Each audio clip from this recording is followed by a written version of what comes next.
Implantaciones considera parte de la preimplantación, ¿no? Cuando el blastocisto se libera de lo que sería su zona pelúcida.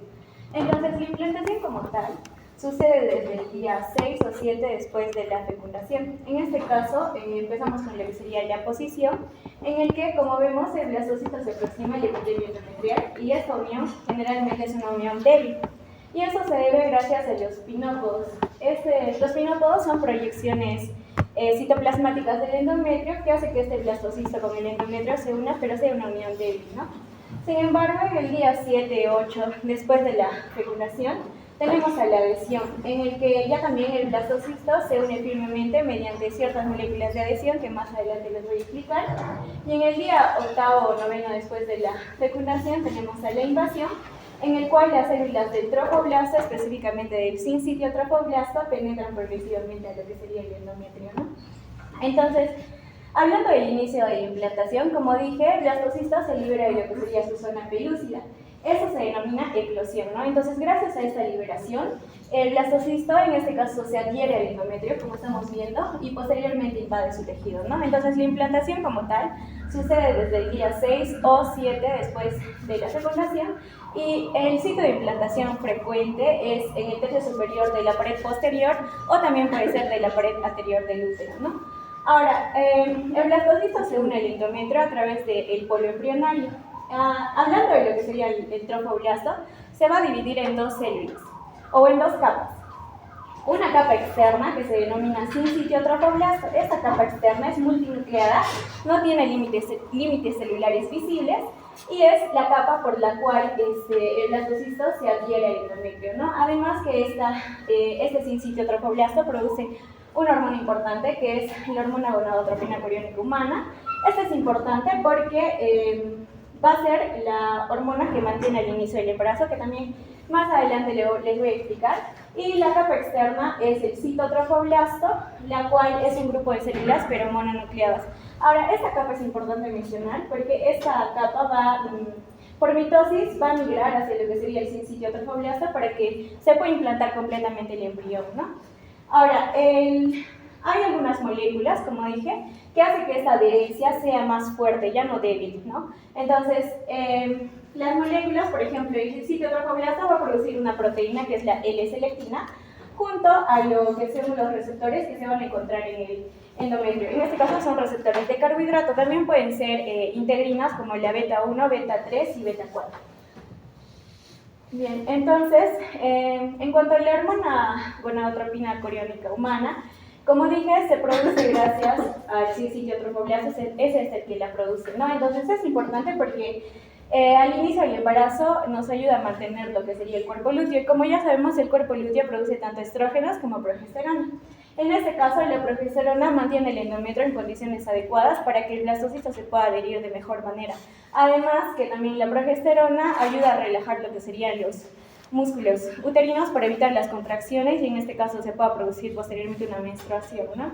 Entonces, por eso es importante lo que sería esta hormona. Ya, entonces, también es importante hablar acerca de la diferenciación del embrioblasto. Eso se va a dar al 8º día después de la fecundación y es importante hablar de esta porque se va a dividir en dos grupos celulares. Primero tenemos a células cilíndricas, que son el epiblasto, que son de color celeste, y células cúbicas, que son el hipoblasto, pero son de color amarillo, ¿no? Como estamos viendo, estas son importantes porque nos van a dar lo que es el disco germinativo bilaminar y como vemos está adyacente a lo que sería la cavidad del blastocisto, ¿no? Entonces, esta va a generar lo que sería la polaridad dorsoventral, es decir, nos va a ayudar a diferenciar cuál va a ser la parte superior y cuál va a ser la parte inferior. Ahora, por su parte, hablando de lo que sería el hipoblasto, todo lo que está de amarillo, vamos a tener una parte pequeña, ¿no? Que sería el endodermo visceral anterior. Esta es importante porque va a secretar inhibidores como el LEFT1 y Cerberus. Estos van a generar lo que sería el extremo craneal del embrión y esa sería la explicación del eje craneocaudal que posteriormente vamos a ver. También es importante mencionar que en el epiblasto se va a generar una pequeña cavidad, la cual posteriormente va a ser la cavidad amniótica, ¿no? Entonces, como mencioné, el trofoblasto se va a dividir en dos, ¿no? El citotrofoblasto y el sincitio trofoblasto. El sincitio trofoblasto va a ser el que penetre el epitelio endometrial y posteriormente, como vemos, va a invadir hasta lo que sería el estroma endometrial. Entonces, Cuando esté completamente implantado el embrión, lo que sucede es que van a aparecer vacuolas o van a aparecer espacios denominados lagunas trofoblásticas. Estas son importantes porque al inicio van a estar separadas, luego se van a fusionar y posteriormente van a formar una red lacunar inmensa, ¿no? Entonces, lo que sucede acá es que cuando el sincitio trofoblasta, en este caso, va a erosionar capilares y a la vez también sinusoides maternos. Entonces, esto es importante porque la sangre materna va a ingresar a las lagunas a través de eso, ¿no? Entonces, ahí es que se va a dar lo que es la circulación uteroplacentaria primitiva para que el embrión pueda obtener nutrientes, oxígeno y posteriormente también eliminar productos de desechos, ¿no? Y es ahí cuando ya se da el inicio de la placentación que ya... Entonces, para terminar esta parte de lo que sería la implantación, vamos a hablar de lo que sería la reacción residual. En este caso, cuando el blastocisto invade lo que sería el endometrio va a responder y esta respuesta se denomina reacción residual. Entonces, se van a producir cambios en las células del estroma endometrial y por lo cual estas células van a tener el nombre de células residuales. ¿Y qué cambios van a haber? Por ejemplo, van a aumentar de tamaño, van a acumular glucógeno y lípidos, también cambian su función, participan en la nutrición y en la protección inicial del embrión, ¿no? Entonces, las tres funciones importantes de toda esta reacción residual va a ser la nutrición inicial del embrión, la regulación de la invasión trofoblástica y la participación en la tolerancia inmunológica materna. Y eso sería todo en cuanto a nuestro conocimiento.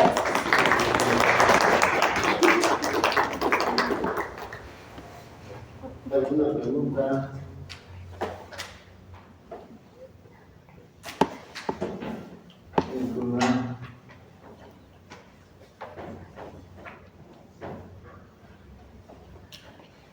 ¿Por qué preguntarían en todo caso?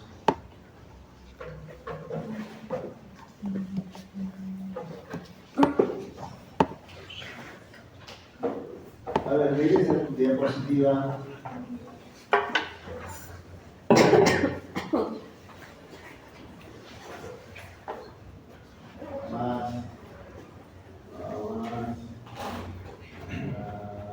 Ahí veo. Aquí, a ver, avanza uno.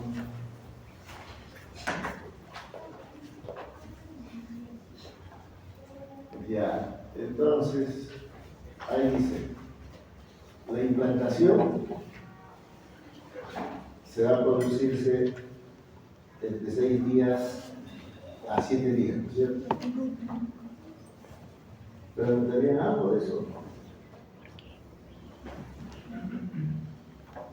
¿Por qué preguntarían de eso?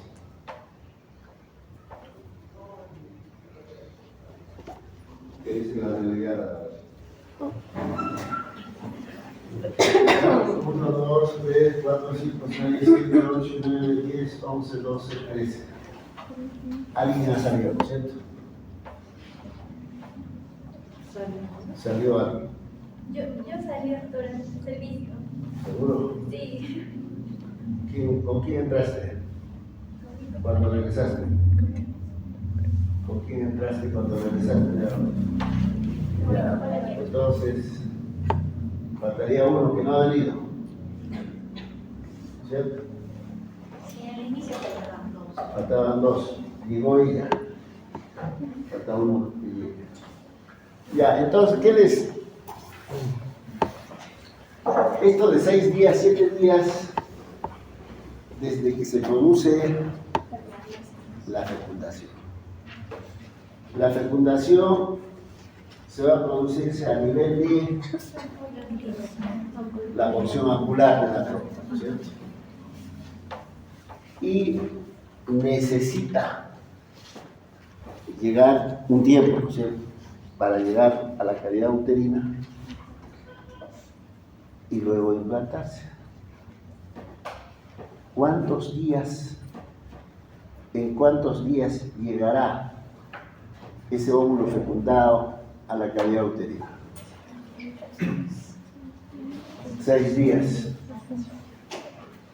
¿Qué dice? ¿Qué dice la delegada? ¿En cuántos días será? Entre 3 días a 4 días. Y luego ese óvulo, ¿en qué estadio llega? En el estadio de blastosis. En el estadio de blastosis. Luego, de ahí, para implantarse entre 6 a 7 días, otra vez, entre 3 a 4 días, todavía no se ha implantado. ¿Qué está haciendo? ¿Qué está haciendo? Está jugando naipes. Para ver dónde se implanta, por cierto. Porque no se implanta en cualquier lugar, ¿no? Significa, ¿qué está haciendo? Está buscando la mejor zona de la cavidad uterina para implantarse. La mejor zona. ¿Qué preguntarían hasta ahí? ¿Qué preguntarían?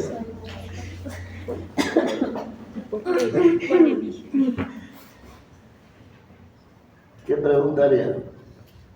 ¿Cuál es la mejor? Entonces la pregunta será, pues, es como yo diría, oye, estos muchachos no trabajan.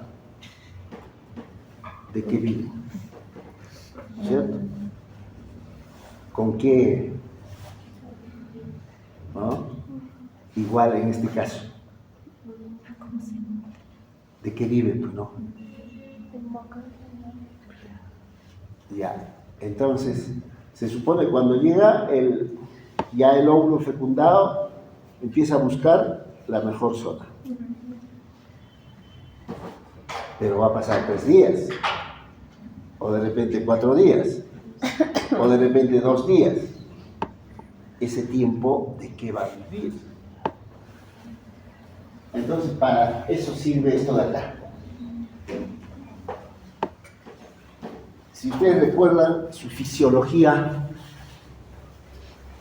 del ciclo menstrual, que va de la mano con el ciclo cervical, que va de la mano con el ciclo ovárico, que va de la mano con el ciclo hipofisiario.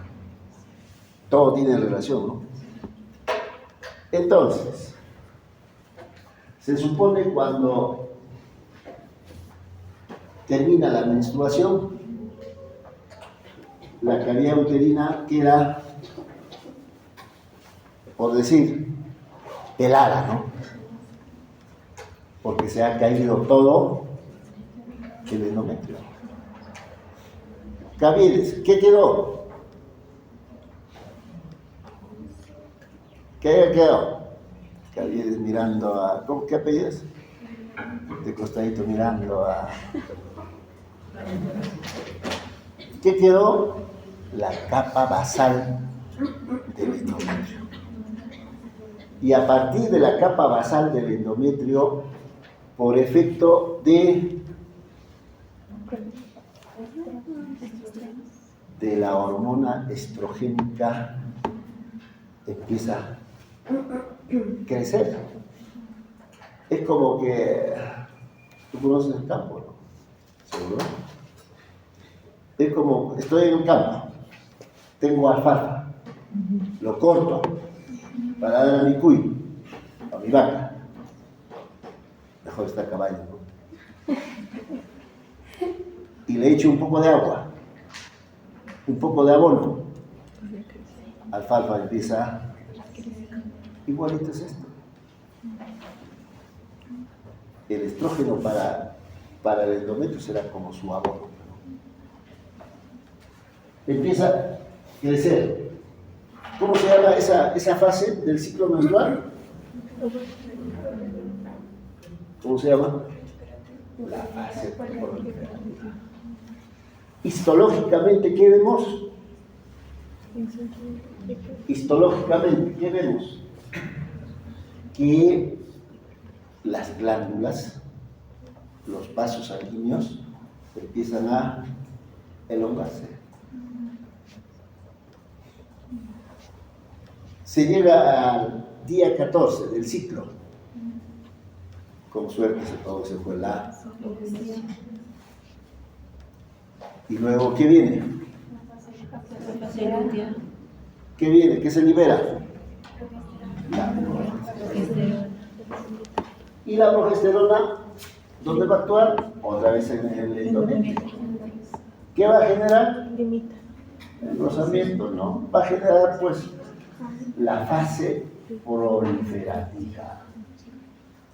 Y cuando uno habla de fase proliferativa, esas glándulas que estaban así rectas empiezan a volverse tortuosas, empiezan a secretar moco. De manera de que la cavidad uterina tiene un endometrio, capa endometrial de la pared posterior de la cavidad uterina, capa anterior de la cavidad endometrial. Esas dos capas inicialmente están separadas, ¿no es cierto? Están vacíos. Pero después de 14 días, esas dos capas empiezan a separarse progresivamente. Y en la luz, ¿qué encontramos? Moco, que contiene agua, que contiene sodio, cloro, potasio, glucosa, aminoácidos, ácidos grasos. Entonces, se supone estamos hablando día 14. 3 días más. ¿Qué estamos hablando? 3 días más, si es que se produjo la fecundación, 3 días más están llegando a la cavidad. ¿No es cierto? A la cavidad. Y empieza a buscar. Entonces, justamente cuando llega, y en ese transcurso de búsqueda, ese óvulo fecundado utiliza el moco. Y en el mejor de los casos, a los 3 días, por eso habla de 6 y 7, ¿no es cierto? A los 3 días de haber llegado a la cavidad, viene el proceso de aposición, por decir. 3 días. Entonces, ¿cuánto ya estamos hablando? Si es 3, 6 días. 14 más 6, 20. Teóricamente, a los 20 días del ciclo, si es 3, se va a producirse la implantación. Pero cuando ustedes revisen, van a encontrar un término que se llama ventana de implantación. Y la ventana de implantación más bajo, lo que estamos hablando sería 20. El más prolongado, largo, 24. Por lo tanto, la ventana de implantación sería entre 20 días y 24 días del ciclo. Ese es el periodo de tiempo en la que el óvulo fecundado se va a implantar. Entonces, desde el día 14 del ciclo, 14 del ciclo, lógicamente va a vivir pues a expensas de esto. Entonces, claro, me imagino los que van a hacer ginecología, por decir, hacen infertilidad. Cuando uno habla de infertilidad, tiene que valorar cuál es el grosor del endometrio. Un endometrio frondoso es como comparando con la chacra, un terreno muy fértil y no lo va a perder. Pero si es un endometrio delgado, por decir 8 milímetros estamos hablando, 10 milímetros estamos hablando, no es tan bueno. Entonces uno hace ecografía y dice, este endometrio es pobre, poco fértil, hablando en la chacra, y se va a caer, significa lo va a perder. Entonces los que hacen infertilidad, cuando encuentran ese tipo de endometrio, entonces uno tendría que preguntarse por qué no ha crecido, pues, ¿no es cierto? porque normalmente debe crecer, ¿no? ¿Cuál sería la respuesta delegada? ¿Cuál sería la respuesta? Tiene poco estrógeno. Entonces, ¿qué hacen los que hacen infertilidad? Le meten estrógeno para hacer crecer. Hoy día ¿quién ha ido a la práctica hoy día? ¿Han visto ese endometrio que ha pasado recién, ¿no es cierto? Bueno, no han visto nada, ya. Muy bien. Entonces, esta parte es importante. Ya, hay que seguir revisando, ¿no? Muy bien, ¿quién es el otro que va a exponer?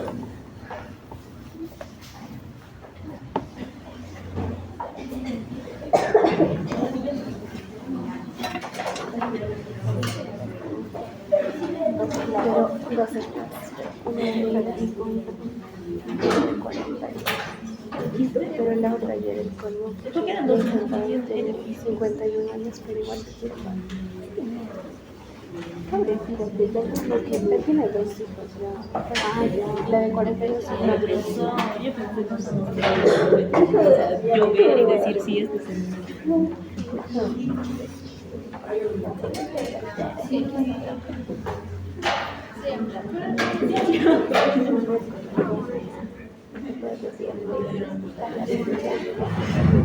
que no creció. No, está delgado. Está delgado. ¿Qué?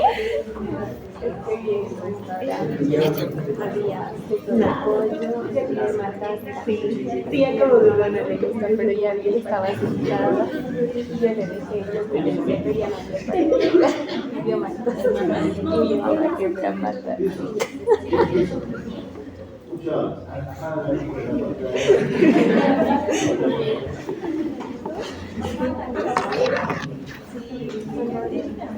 Vamos. ¿Qué llega? ¿Qué pasa?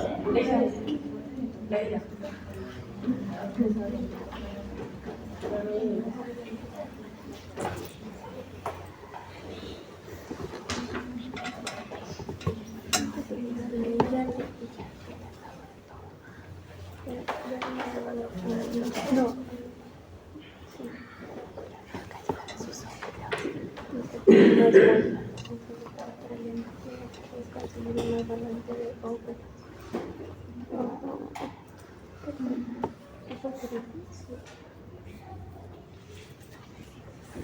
A ver, muy bien, hormonas de embarazo. Ferro Trivelli. Así es. ¿Quién es Ferro? ¿En ese orden van a exponer? No. ¿Quién va a exponer primero? Yarin. Ya. Luego Ferro. Yarin Anco Sí. María Fernanda. con doble C. Segundo, Ferro Trivelli. Ferro Trivelli.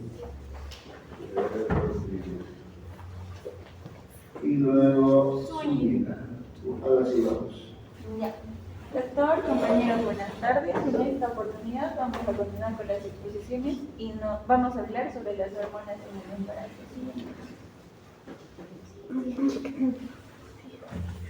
Bien, entonces principalmente nos vamos a enfocar en las hormonas placentarias.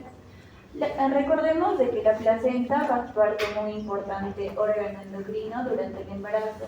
Sus hormonas van a ser esenciales, ya que estas van a mantener la gestación, asimismo van a favorecer el crecimiento y el desarrollo fetal y van a preparar finalmente el organismo materno para el parto y la lactancia. Se van a producir diferentes tipos de hormonas, pero principalmente vamos a hablar sobre las hormonas proteicas y las esteroideas. Dentro de las esteroideas vamos a tener a los estrógenos, la progesterona, los andrógenos y los glucocorticoides. Y dentro de las hormonas proteicas vamos a hablar sobre el lactógeno placentario, la hormona gonadotropina coriónica, la ACTH, la prolactina, la oxitocina y algunos otros péptidos. Bien, entonces ahora vamos a hablar sobre la hormona gonadotropina coriónica. Esta va a ser una glucoproteína de acción similar a la hormona luteinizante.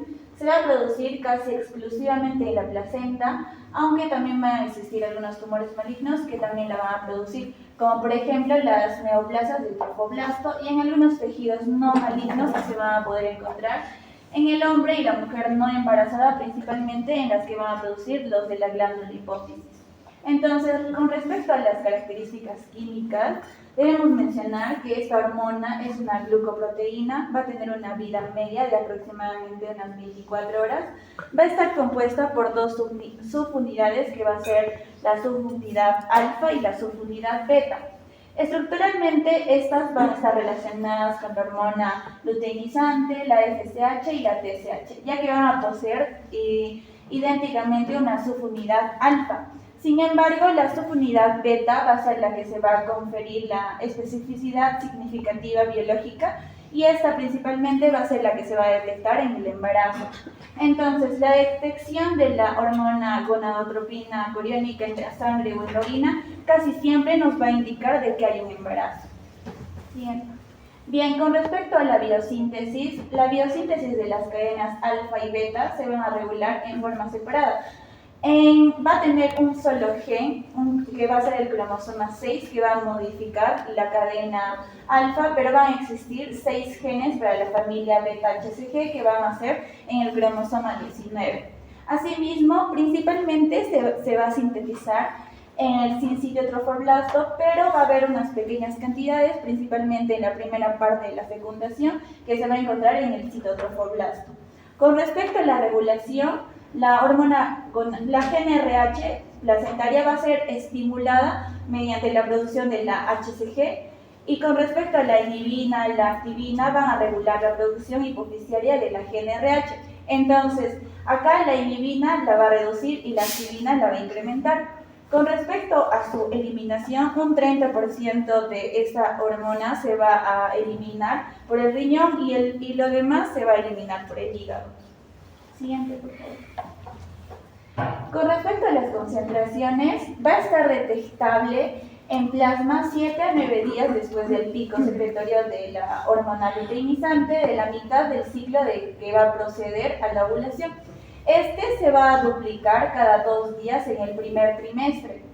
Va a tener un máximo de 100.000 unidades por mililitro entre los 60 y 80 días después de la menstruación, y luego poco a poco va a ir disminuyendo y se va a mantener sobre todo en niveles bajos hasta finalizar el embarazo. Siguiente. Ahora, con respecto a los niveles elevados o los niveles disminuidos de esta hormona, en niveles altos se va a encontrar sobre todo en el embarazo múltiple, la enfermedad trofoblástica gestacional, la eritroblastosis fetal y el síndrome de Down. Y en niveles bajos se va a encontrar sobre todo en los embarazos ectópicos y también en amenaza de aborto. Siguiente. Con respecto a las funciones biológicas, aquí es importante mencionar de que esta hormona va a actuar como parte de rescate del cuerpo lúteo, ya que esta va a ser principalmente su función más importante, es que va a asegurar la producción de la progesterona, también va a estimular la secreción de la testosterona en el feto masculino, es decir, que las células de Leydig van a, principalmente en la primera etapa de la fecundación, va a ser crucial para la diferenciación sexual en el feto masculino. Luego va a poder estimular la tiroides materna por la hormona HCG, porque recordemos de que la HCG va a ser análoga de la TSH, entonces van a aparecer manifestaciones clínicas y bioquímicas de hipertiroidismo, y asimismo estas van a promover la secreción de la relaxina, la vasodilatación uterina y la relajación del miometrio. Siguiente. Ahora vamos a hablar sobre el lactógeno placentario humano. Este va a tener una actividad similar a la prolactina en la placenta humana. Se va a concentrar principalmente en el sincitio trofoblasto. Se va a producir sobre la segunda o tercera semana después de la fertilización del óvulo. Con respecto a sus características químicas, esta va a tener una cadena polipéptida unida no glicosilada. Asimismo, va a presentar semejanzas estructurales con la prolactina humana y también con la hormona de crecimiento. Se va a encontrar sobre todo en algunos tumores malignos en hombres. Esto va a tender a que se dispare esta hormona. Con respecto a la concentración sérica del lactógeno placentario, va a estar presente sobre todo en los primeros 5 días de la concepción, mientras que la concentración va a aumentar en forma constante hasta los 34 a 36 semanas y se va a mantener desde entonces en una concentración con relación a la masa placentaria. Con respecto a sus funciones importantes es que va a inducir la lipólisis materna con aumento de los ácidos grasos libres circulantes, también va a ayudar a la adaptación materna a los requerimientos energéticos del feto y finalmente va a favorecer la síntesis de las proteínas y va a proporcionar una fuente de aminoácidos que van a ser accesibles al feto. Ya, a continuación, les hablaré sobre lo que va a ser la progesterona. Vamos a ver que la progesterona, como menciona mi compañero, es una hormona esteroidea. Y dentro de lo que es el ciclo menstrual normal, vamos a ver que la progesterona, primero vamos a ver que los niveles de progesterona en la fase folicular van a ser basales. Y cuando llegue lo que es el proceso de la ovulación, en la cual más o menos aproximadamente es el día 14 y hay un pico de lo que es la hormona luteinizante, y va a pasar de esta fase folicular a la fase lútea, vamos a ver que específicamente el cuerpo lúteo es el que va a producir lo que es la progesterona y es por ello que va a empezar a ascender su producción, llegando a un pico máximo en el ciclo menstrual, en 8 días después de lo que es la ovulación, más o menos el día 21-22. Asimismo, vamos a ver que entonces, ¿cómo se produce lo que es la progesterona? ¿Dónde se produce lo que es la progesterona? Vamos a ver que la progesterona, esta célula de aquí que podemos ver aquí es una célula esteroidogénica y esta célula específicamente es una célula lútea. Ya sea esta célula que hay implantación o no, va a sufrir este proceso. Primero vamos a ver que la progesterona, para que se produzca, no tiene los recursos necesarios para que esta célula la produzca. Es por ello que requiere de lo que es un insumo que va a ser el colesterol. Y ese colesterol, principalmente LDL, el colesterol de baja, este colesterol tiene que venir ya sea de la circulación materna o del cuerpo, de la parte sistémica. Entonces, esta célula lútea va a presentar receptores para ese colesterol, que son los receptores LDL. Entonces, el colesterol va a llegar a esta célula lútea, ¿no es cierto? Va a utilizar y va a través de procesos enzimáticos va a producir lo que es la progesterona. Como podemos ver aquí, si bien la célula lútea tiene una pequeña cantidad de colesterol, no va a ser suficiente. Sí o sí necesita un colesterol externo, como por ejemplo de la circulación materna. Entonces el colesterol es muy necesario para que se produzca lo que es la progesterona. Siguiente, por favor. Entonces, en caso de que en caso de que se haya la fecundación, ¿qué es lo que sucede? Se va a generar lo que es la transición lútea placentaria. ¿A qué se refiere? Que en las primeras semanas el que se va a encargar de la producción de progesterona va a ser el cuerpo lúteo, pero luego que progresivamente, poco a poco, va a cambiar. El que se va a encargar de la producción de progesterona va a dejar de ser el cuerpo lúteo y va a pasar a ser la placenta. Y eso se da a partir de la semana 6 a 7, en la cual la placenta va a empezar a asumir la función progresivamente, como les mencioné, de la producción de progesterona. Y podemos ver, ¿no es cierto?, que primero la contribución de progesterona va a ser por el cuerpo lúteo y ya por la semana 7 va a empezar a cambiar y quien va a tomar el mando va a ser la placenta que va a producir esta progesterona. Aquí también es algo importante saber de que aquí hay una relevancia clínica en cuanto a lo que es el riesgo del aborto, ya que semanas antes de la semana 7 hasta 10, 12, si hay una exéresis o extirpación del cuerpo lúteo, se podría generar lo que es la interrupción de lo que es el embarazo y desencadenarse en lo que es un aborto, a no ser que se estimule con progesterona exógena. Entonces, ¿por qué? Porque antes de esta semana podemos ver que el que se encarga de la producción de progesterona no es la placenta, sino es el cuerpo lúteo. Asimismo, entonces vamos a ver que ya después de la semana 7, 8, así, ya la placenta va a tomar como que control definitivo de la producción de la progesterona y se va a empezar a sintetizar valores crecientes y siempre se va a mantener, no va a caer, o sea, siempre va a ser un valor alto y permanente. Entonces, y eso es importante hasta lo que es el final del embarazo, ya que ayuda a lo que es la eficiencia uterina, o sea, ayuda a la progesterona a que el músculo, el miometrio esté en relajación. Hay una relajación muscular para que no se generen las contracciones y le dé soporte a lo que es el feto. Entonces vamos a ver que el cuerpo lúteo se va a encargar de lo que la fuente principal más o menos hasta las 7 semanas, luego pasando estas 7 semanas se va a encargar lo que es la placenta y luego principalmente y antes de las 7 a 12 semanas se puede generar este riesgo de aborto. Siguiente, por favor.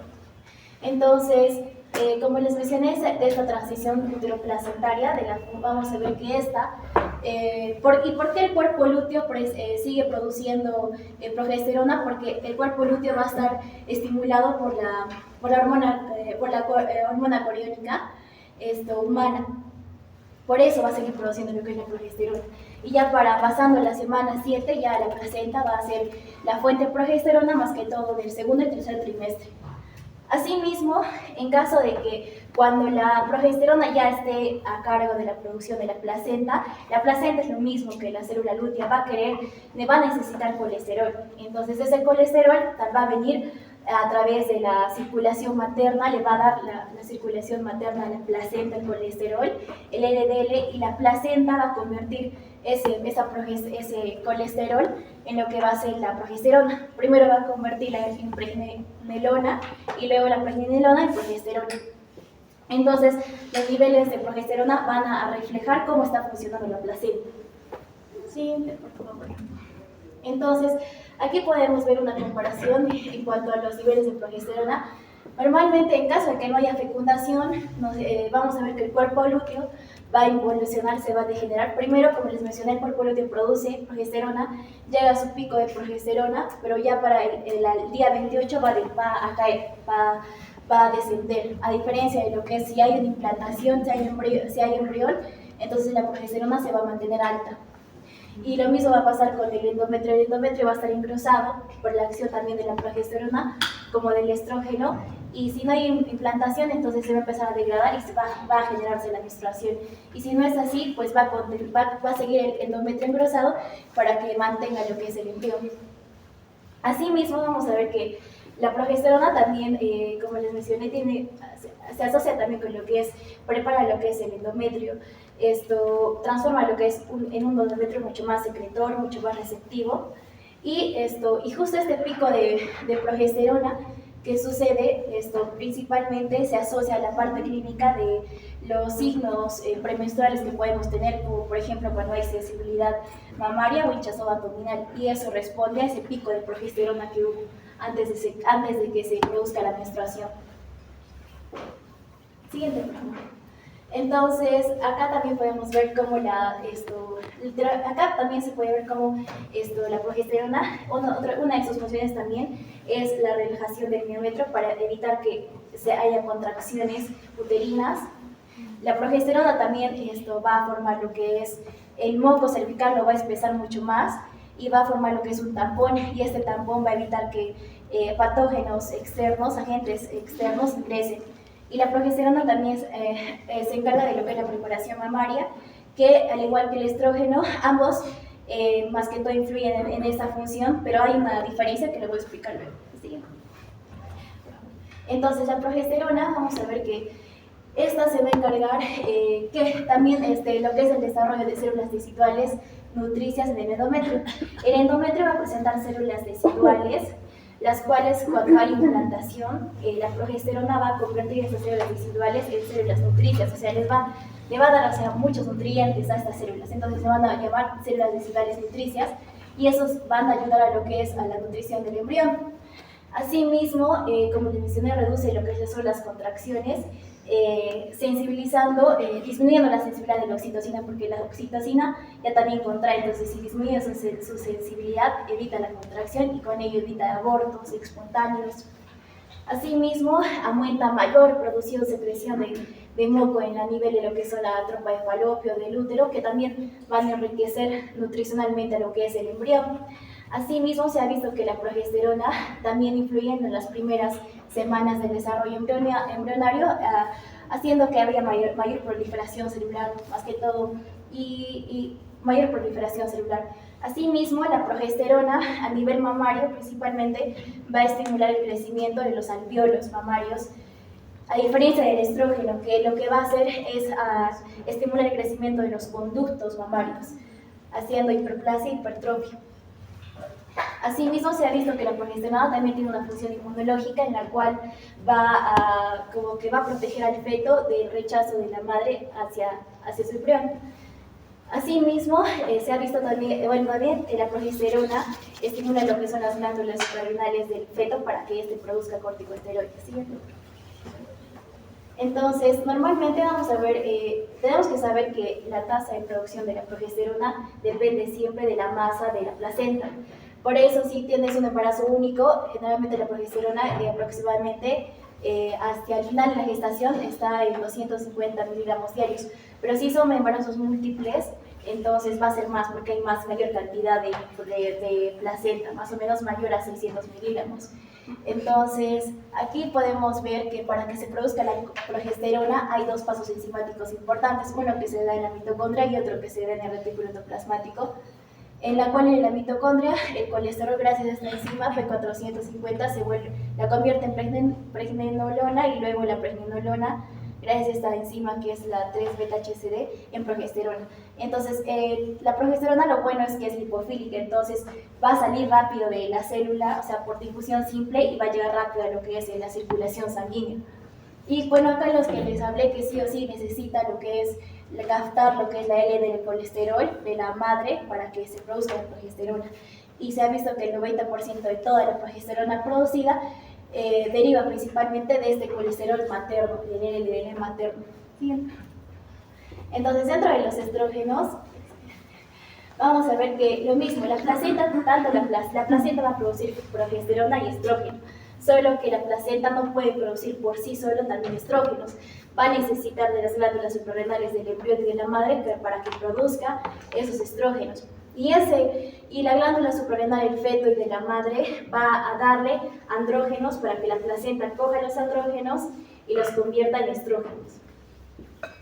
Entonces, como les mencioné, la placenta va a utilizar principalmente esos andrógenos. El principal andrógeno que utiliza es el sulfato de deshidroepiandrosterona, por ejemplo, que en el caso del bebé, en el caso del embrión, del feto, generalmente su corteza suprarrenal va a empezar a crecer más, y generalmente la corteza va a ocupar un 80% de toda su corteza, va a ser la zona fetal, y esta zona fetal va a producir este andrógeno.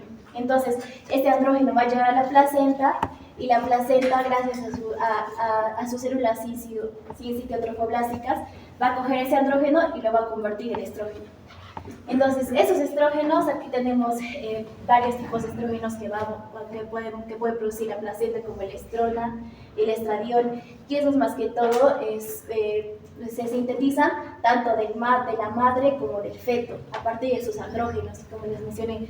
Pero también está el estradiol, el cual el estriol es más que todo, solamente viene de los andrógenos del feto, ya sea de su glándula suprarrenal o de la función hepática. Y ese es el estriol, que es el que más se produce, es el más frecuente, es el más abundante, miren. Entonces también está el estetrol, el cual también viene de lo que es el aporte del feto, pero más que todo de lo que es el hígado. Siguiente. Entonces, ¿cuáles son las funciones de lo que van a hacer los estrógenos? El estrógeno, también va a aumentar lo que es el crecimiento del útero, aumentando lo que es el miometrio, así como también mencionó el doctor, la proliferación de lo que es el endometrio, y también con ello aumenta lo que es el flujo sanguíneo en este. Lo que van a hacer en la glándula mamaria, vamos a ver que va a haber van a aumentar los conductos mamarios, y también lo que hace muy importante lo que es el estrógeno es que relaja los ligamentos pélvicos, o sea, les da más elastina, entonces las articulaciones sacroiliacas y la del pubis va a ser mucho más flexible para la hora del parto. En los andrógenos, el más importante, como les mencioné, es el deshidroepiandrosterona sulfato, que se produce ya sea por la glándula suprarrenal, ya sea de la madre o del feto. Y ya, eso es lo más importante. Entonces acá podemos ver la unidad fetoplacentaria, que es muy importante. La placenta sí o sí tiene que estar conectada por la circulación materna, por el feto, porque sí o sí necesita estos dos. ¿Por qué? Porque como les mencioné, de aquí viene el colesterol para la placenta. La placenta utiliza ese colesterol y produce progesterona o estrógenos. La progesterona, y para producir, como les mencioné, lo que son ese colesterol que llega aquí a la placenta se convierte en pregnenolona. Esta la utiliza para producir progesterona. Pero esa pregnenolona también va a ir de la madre a la placenta y de la placenta al feto. Cuando llega acá la pregnenolona, el feto va a utilizar esa pregnenolona a través de sus enzimas para producir lo que es este andrógeno. Entonces ese andrógeno va a regresar a la placenta y la placenta va a utilizar el andrógeno, que es esta idea, y va a producir estrógeno. Entonces aquí vamos a ver cómo la progesterona y el estrógeno siempre aumentan hasta el final del embarazo, a diferencia de la gonadotropina, que tiene un pico y luego desciende. En cuanto a lo que va a ser la prolactina, vamos a ver que la prolactina va a ser producida, como ya sabemos, por lo que es la adenohipófisis, que es el lóbulo anterior de la hipófisis. Pero durante el embarazo, ¿qué es lo que va a pasar? Como en el embarazo hay muchos niveles de progesterona, hay mucho estrógeno, entonces esas hormonas van a actuar sobre esa adenohipófisis y va a empezar a hacer hiperplasia, hipertrofia. Entonces va a haber mayor producción de prolactina hipoficiaria. Se dice que es 10 a 20 veces mayor que a una mujer no embarazada la prolactina hipoficiaria. Entonces, normalmente los valores en una mujer no embarazada es menos de 25 nanogramos por mililitro, pero en el embarazo puede subir hasta 200 a 400 nanogramos por ml. Entonces, ¿qué es lo que pasa? Aquí va a empezar a producirse más prolactina porque va a haber una hiperplasia, hipertrofia. Y la dopamina va a descender porque la dopamina inhibe a la prolactina, y como está baja, entonces la prolactina va a poder ascender. Y la prolactina se encarga principalmente de estimular la secreción de leche. Pero este nivel alto de prolactina también hace de que la GnRH baje, descienda, y con ello la folícula estimulante y la luteinizante. Y eso hace de que interviene en lo que va a ser el ciclo menstrual, produciendo la ovulación. Dentro de lo que va a ser la prolactina, como influye en lo que va a ser la preparación de la glándula mamaria, también desarrolla lo que son los alvéolos mamarios, y también se va a encargar de estimular la producción de leche, y ahí interviene la lactogénesis 1. Asimismo, podemos ver que una mujer embarazada no produce todavía leche, pues después del parto ya va a empezar a producir leche. ¿Por qué es eso? A pesar de que en el embarazo hay niveles elevados de prolactina, ¿qué es lo que pasa?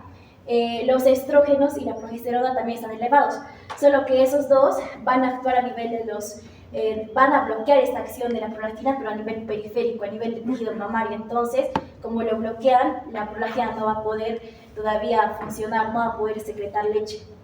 Pero cuando hay el parto, en el parto ya también la progesterona y el estrógeno caen. Entonces, como caen, ya va a poder actuar la prolactina, entonces la prolactina va a poder actuar sobre la glándula mamaria y se va a producir lo que es la leche, y ahí se da la lactogénesis 2. Siguiente.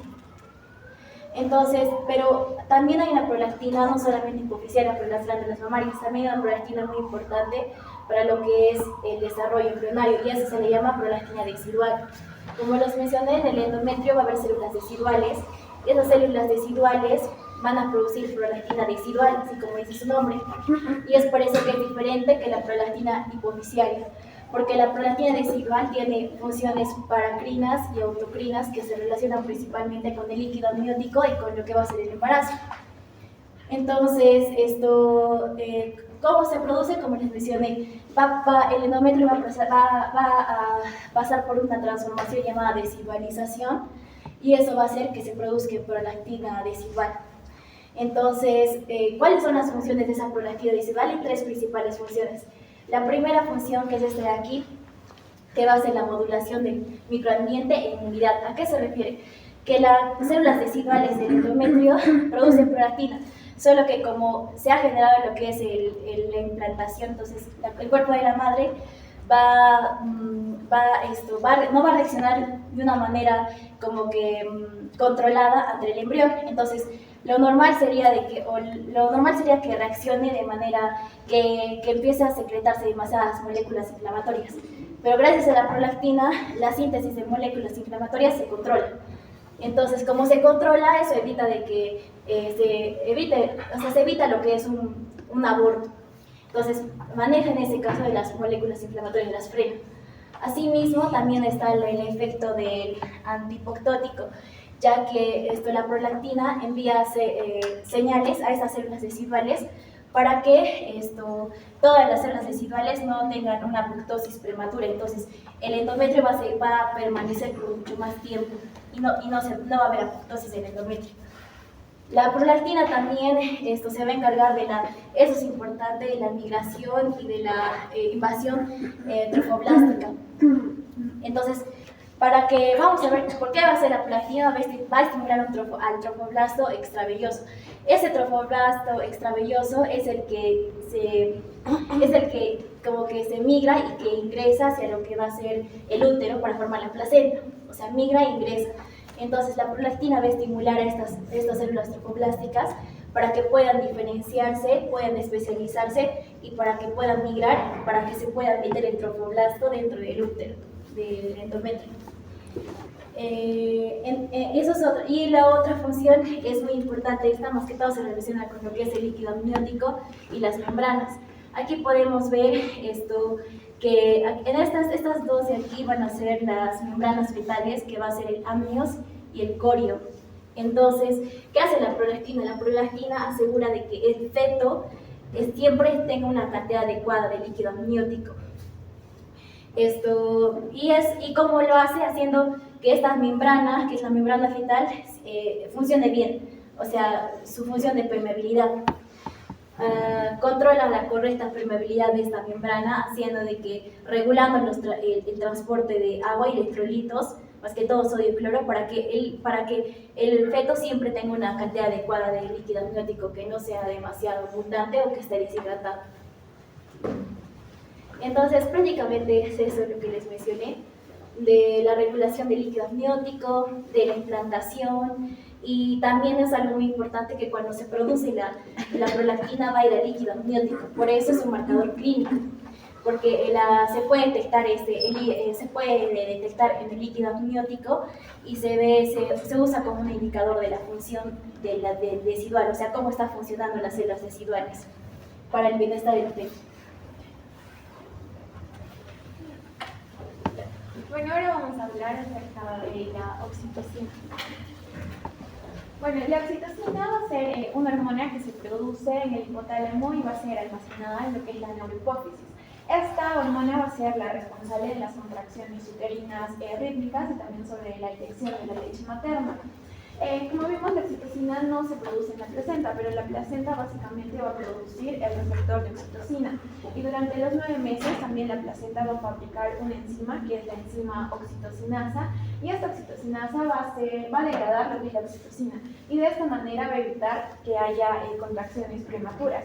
Pero en las últimas semanas va a haber un cambio. Vamos a ver que esta oxitocinasa va a disminuir drásticamente y por otro lado van a aumentar bastante lo que son los receptores de la oxitocina tanto en el útero como también en las membranas fetales, como mencionaron en el amnios y en el corio.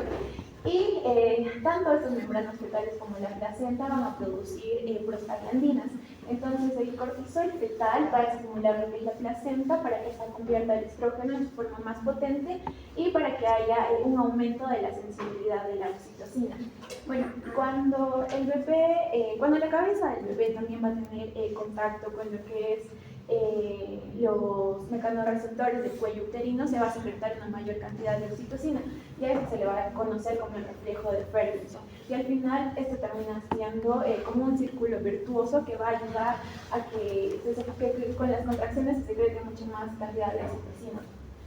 Dentro del uso clínico, como ya les mencioné, está para la inducción y la estimulación del parto, también para el control de las hemorragias postparto y para facilitar la expulsión de los restos ovulares o también placentarios. Bueno, ahora vamos a hablar de la relación.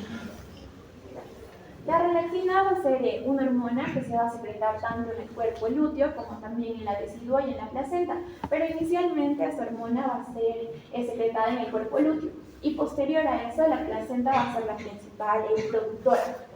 Dentro de las funciones generales vamos a tener que va a relajar lo que son los ligamentos pélvicos, también va a ablandar el cuello uterino y va a aumentar lo que es la movilidad de la sínfisis del pubis.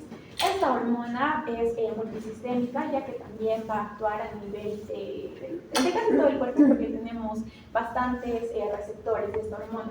Entonces, lo que hace a nivel del corazón es que va a ser un potente vasodilatador, ya que en el embarazo va a aumentar dentro de un 40 a un 50% del volumen sanguíneo materno. Entonces, esta hormona va a ayudar para que la madre no presente tal vez una hipertensión. A nivel del riñón va a aumentar lo que es la filtración glomerular y en la piel se va a encargar de lo que es la hiperpigmentación tanto de la línea alba como del melasma. Dentro de las funciones que va a tener en la placenta es que va a actuar tanto de forma autocrina como paracrina, es decir, que va a actuar en las mismas células que las producen, pero también en las células vecinas.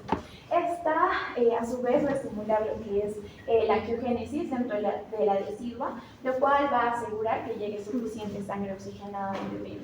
Y también va a inhibir las contracciones del miometrio durante los 8 meses. De esta manera, el útero se mantiene en una relajación, por así decirlo. Pero en las últimas semanas o en el último mes este rol va a cambiar. Vamos a tener que los niveles, van a haber unos niveles altos de estrógenos placentarios, lo cual van a bloquear a la relaxina y esta va a pasar de su estado de relajación a un estado de hiperactividad. Y también la relaxina lo que va a hacer es que se va a unir a los receptores que están en el cuello uterino y va a activar las metaloproteinasas. Y estas metaloproteinasas van a hacer que se rompa el colágeno. Entonces, esta ruptura del colágeno lo que va a hacer es que va a ablandar el cuello uterino. Es por eso que se dice que la relaxina hace que el cuello uterino esté duro como la nariz a suave como los labios. Entonces, es importante recalcar, ¿no?, que la relaxina no se encarga como tal de la dilatación, sino de ablandar el cuello uterino. ¿Sí? Bueno, ahora vamos a hablar de la inhibina y la anhibina. Bueno, la inhibina es una glicoproteína que va a ser producida por el sincitio tropoblasto durante el embarazo y su producción va a ser masiva y constante y vamos a encontrar dos formas, una inhibina tipo A y la tipo B. La tipo A es la variante placentaria por excelencia y como vemos al inicio del embarazo esta se va a encontrar un poco baja o a niveles basales y con el paso del embarazo esta llega a aumentar.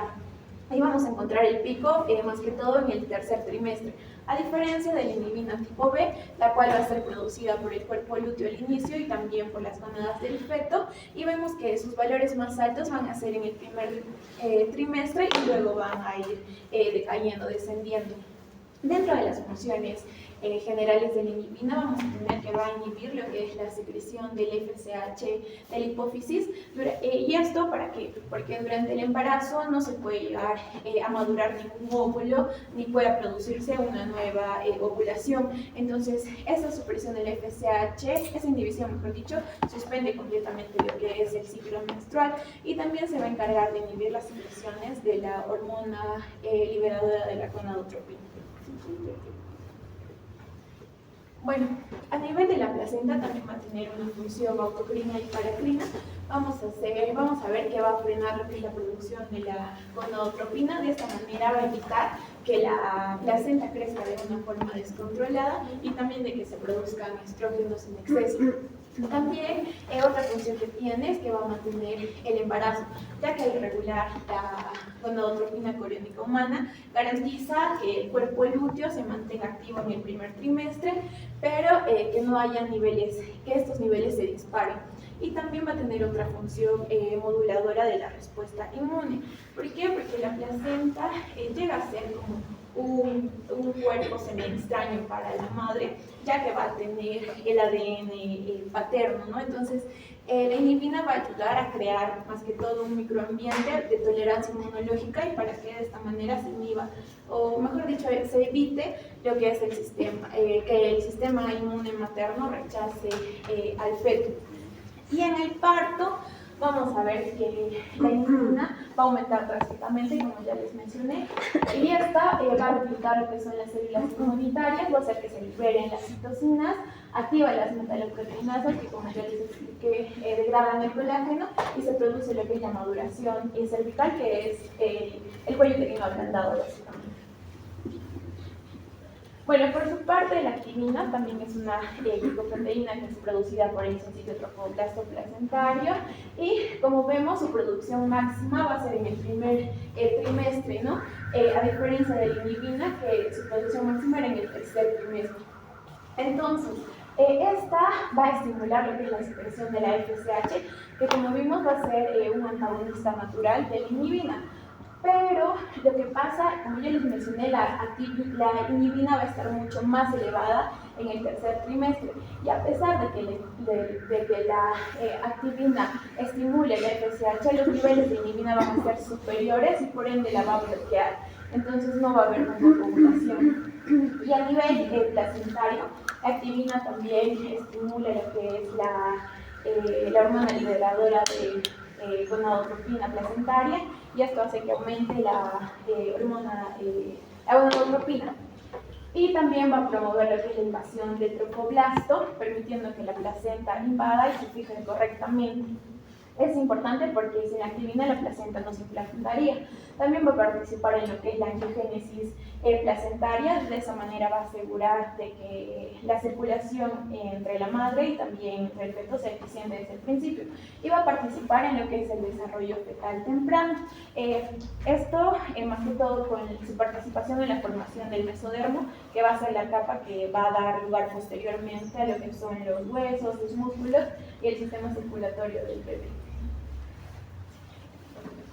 Bueno, entonces, en conclusión, la activina y la inhibina van a potenciar lo que es la respuesta inflamatoria estéril en el cuello uterino, ¿no? Como les mencioné, lo que hacen es reclutan a estas células inmunitarias, se liberan las citocinas, activan las metaloproteinasas, el cuello uterino se ablanda, esas estimulan a lo que es las prostaglandinas y se inducen las contracciones uterinas, ¿no? Entonces, básicamente la activina va a ser un acelerador y la inhibina el freno y juntas van a lograr un equilibrio perfecto. En este cuadro he tratado de resumir lo que hacen, no cada una por separado. Por ejemplo, el efecto que van a tener sobre la FSH, la inhibina va a inhibir, la activina la estimula y juntas se van a neutralizar mutuamente.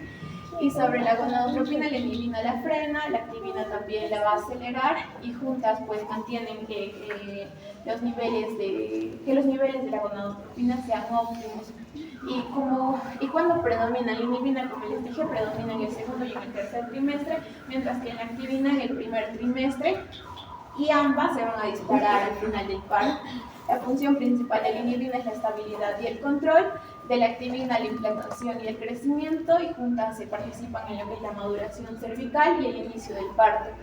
Y si estas se alteran, en el caso de la inhibina va a producir un aborto, preeclampsia, y la activina una mala implantación, y juntas pueden hacer que el parto sea pretérmino o también retrasado.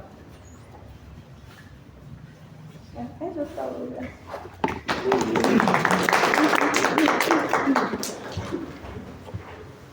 ¿Alguna pregunta?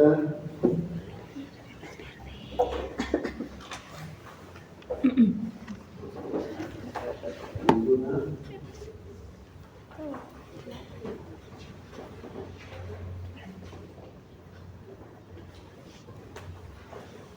¿Ninguna curiosidad?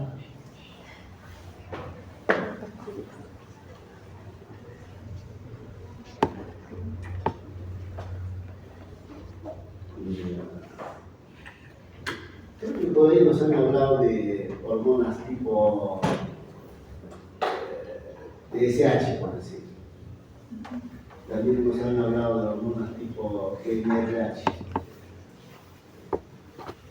¿Y dónde se producen estas hormonas? La GnRH, ¿dónde se produce? En el hipotálamo. Ya.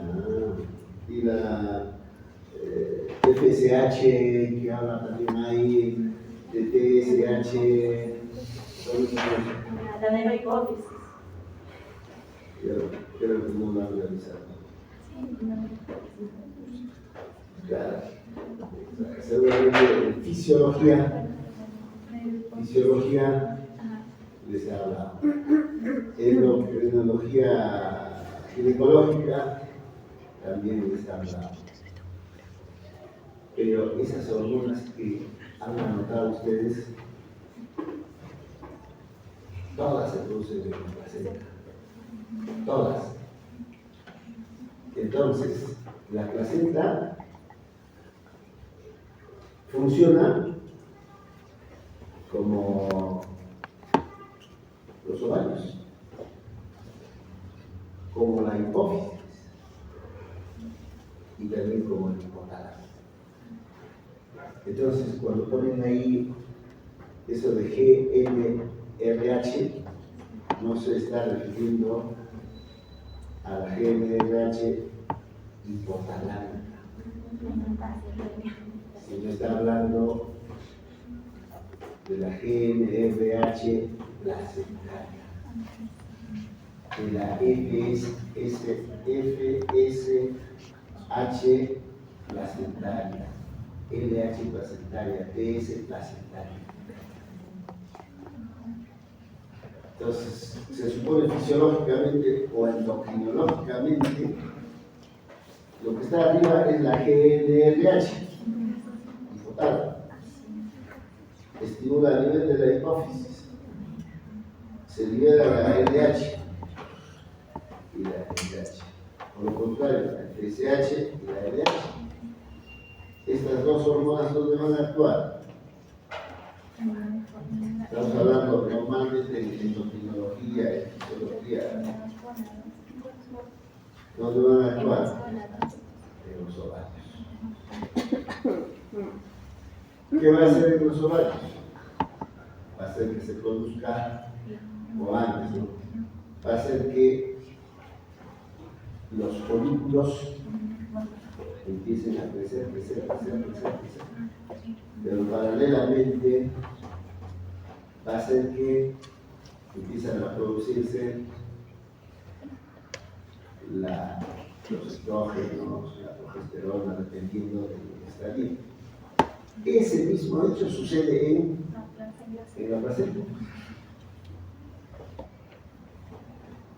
Entonces, la placenta va a hacer las veces del eje hipotálamo, hipófisis, ovario. Las veces. Lógicamente, estructuralmente y fisiológicamente, bioquímicamente, es igual. La GnRH placentario es igual a la hipotálamo. Igual. Va a cumplir las mismas funciones, o va a tener las mismas funciones, igual las otras hormonas. Sería bueno que revisen todos esa parte, ¿no? Muy bien, pasaremos a otro tema.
crisis existencial de no poder controlar, perdón. Hasta no tengo tema en el trabajo. En la mañana estuve 4 horas pensando en qué puedo hacer.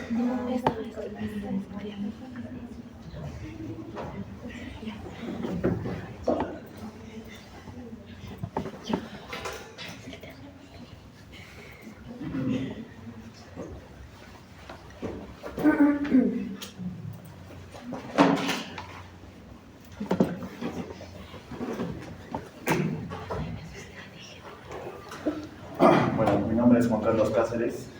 Buenas tardes. Buenas tardes. Cáceres. Cierto. Cáceres 2. Segundo, Bandera Peralta. Bandera. Luego, Rojas. Rojas. Y finalmente, Ormaché. Cierto. Empezaremos. Ya, buenas tardes, doctor. Compañeros, buenas tardes. Vamos a seguir con las exposiciones. Vamos a entrar a la anatomía de la pelvis. Siguiente, por favor. Como bien sabemos, o ya sabemos en la anatomía lo que pasamos, la pelvis es un anillo óseo que está ubicado en la parte inferior del tronco, que va a conectar justamente la columna vertebral con los miembros inferiores, ¿no? Es un conjunto de huesos, articulaciones, músculos y ligamentos que se van a encargar sobre todo de sostener el peso del cuerpo, de proteger órganos, que nos permite también el movimiento del equilibrio y además la inserción de músculos y ligamentos, ¿no? Pero en el embarazo principalmente cumple 4 funciones, ¿no? La de soportar el crecimiento del útero y del feto, se vuelve más flexible para el parto, eso lo vamos a ver más adelante, forma el canal del parto y finalmente que va a proteger al feto durante la gestación, ¿no? Entonces muchas veces hemos oído que es un anillo óseo rígido, pero durante el parto vamos a ver que no es tan cierto esto. Siguiente, por favor. Bueno, como decía, la pelvis en la obstetricia. La relación y las dimensiones justamente de este anillo óseo y el tamaño de la posición fetal van a influir directamente con el progreso del trabajo de parto, la posibilidad de parto vaginal, la dificultad del descenso fetal, el riesgo de desproporción cefalopélvica y la necesidad de parto instrumentado o cesárea, ¿no? Entonces, las dimensiones y la forma justamente de la pelvis femenina va a determinar el encajamiento, posteriormente el descenso, la rotación y finalmente el desprendimiento fetal. Siguiente. Entonces vamos a empezar con los componentes óseos. En este caso ya sabemos este hueso que son los coxales, ¿no? Los coxales van a ser importantes porque van a formar justamente la pelvis junto con el sacro y el coxis. En este caso lo que podemos rescatar es que está formado por 3 partes, ¿no? El ilion, el isquion y el pubis. En lo que respecta al ilion podemos rescatar a la cresta ilíaca. Al isquion podemos rescatar las espinas ciáticas que son importantes para los planos de Hodge y las líneas de Lee. Y bueno, al pubis que también es importante porque justamente se va a fusionar con el otro pubis, se va a articular, mejor dicho, por la sínfisis pubiana y es importante justamente para el parto, ¿no? Sí, por favor. Como ya les hablé del sacro también, en forma triangular, forma parte de la pared posterior de la pelvis menor. Siguiente, por favor. Y bueno, como les decía, los planos de Hodge, ¿no? Son importantes porque primero vamos a observar que en el primer plano está delimitado por el borde superior de la sínfisis del pubis hacia el promontorio, ¿no? Del hueso sacro. El segundo plano está delimitado por el borde inferior de la sínfisis del pubis hacia la segunda vértebra del sacro, ¿no? S2. Y el tercer plano que pasa por las espinas ciáticas, hasta la S3 y finalmente el cuarto plano que es una línea recta desde el vértice del hueso sacro hacia adelante, ¿no? Estos planos van a dividir justamente a la pelvis del estrecho superior hasta el inferior. Recordemos que tenemos estrecho superior, estrecho medio y estrecho inferior, con el fin justamente de ubicar la posición de la presentación fetal en su paso por el canal del parto. Entonces, si tenemos, por ejemplo, cuando hablamos en la anterior clase, ¿no?, de la presentación, en el primer plano, si tenemos la cabeza está libre, en el segundo plano está fijo, en el tercero está encajado y en el cuarto está encajado. Siguiente. En lo que respecta a las articulaciones de la pelvis, voy a hablar sobre todo de la articulación, primero lumbosacra, después de la articulación sacroiliaca y después de la sínfisis pubiana, ¿no? Siguiente. Entonces, estas articulaciones, que como las resumí acá, por ejemplo, en la articulación sacroiliaca, es una articulación tipo sinovial plana y la función justamente principal es la transmisión de las cargas. Esta es la importancia de la obstétrica. Vamos a observar que nos va a permitir estos movimientos, que en realidad son mínimos, que se llaman nutación y contranutación. ¿A qué se refieren estos movimientos? En el parto, durante el parto, la pelvis, mejor dicho el sacro, se mueve hacia atrás para ampliar el espacio. Esto se llama contranutación. Y la nutación es movimiento contrario. El sacro se va hacia adelante y lo que permite es la salida del feto, ¿no? Pero hay que recalcar que estos movimientos no están ordenados, no es que primero ocurre la contranutación y luego la nutación, sino que están coordinados. Pero bueno, es importante recalcarlo, ya que podemos recordarlo, mejor dicho, más fácilmente, que la contranutación nos permite la entrada del feto a la pelvis y la nutación nos permite la salida del feto de la pelvis, ¿no? La sínfisis púbica, en este caso es una articulación tipo sínfisis, nos ayuda a la estabilidad anterior y esto en el parto, mejor dicho, en el embarazo, va a sufrir una laxitud, ¿no? Justamente por la hormona que explicaba nuestra compañera, la relaxina. Actúa justamente en la sínfisis púbica, ¿no? En realidad la laxitud es mínima, pero funciona, ¿no?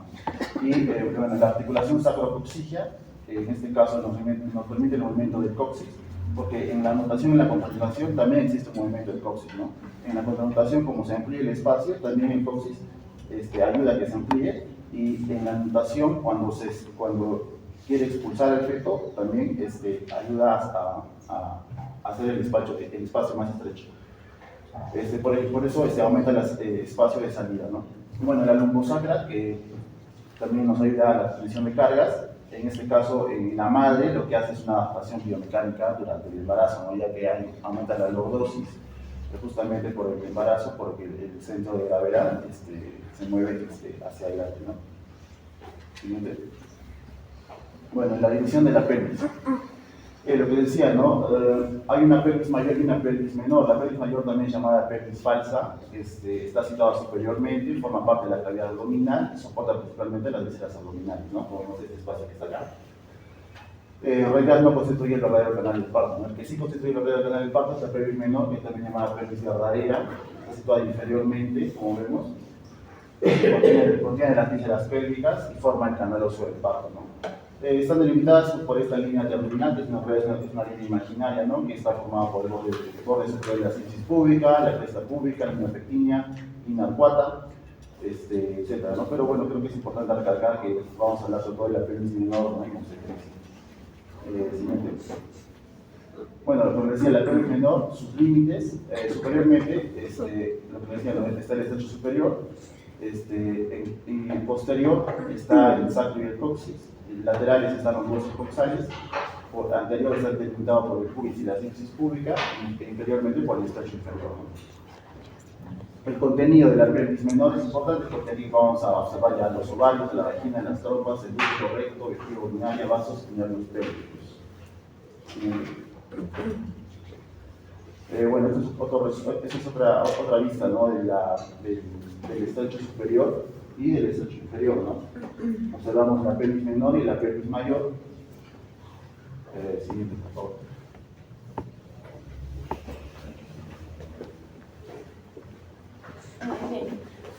Bueno, también nos parece importante hablar un poco de lo que va a ser el perineo, que va a ser una estructura anatómica que se va a situar en la base de la pelvis, y el explicando mi compañero, y entre ambos músculos. Esta va a contener los genitales externos y también al ano, ¿no? Y lo que vamos a detallar de esta parte es que se va a sostener mediante un conjunto de músculos y tejidos. Ahora, además del perine, debemos detallar que va a tener una forma romboidal, donde su límite anterior es la sínfisis púbica, su límite anterolateral son las ramas isquiotibiales, su límite lateral son las tuberosidades isquiáticas y su límite posterior lateral son los ligamentos sacrotuberosos. Siguiente.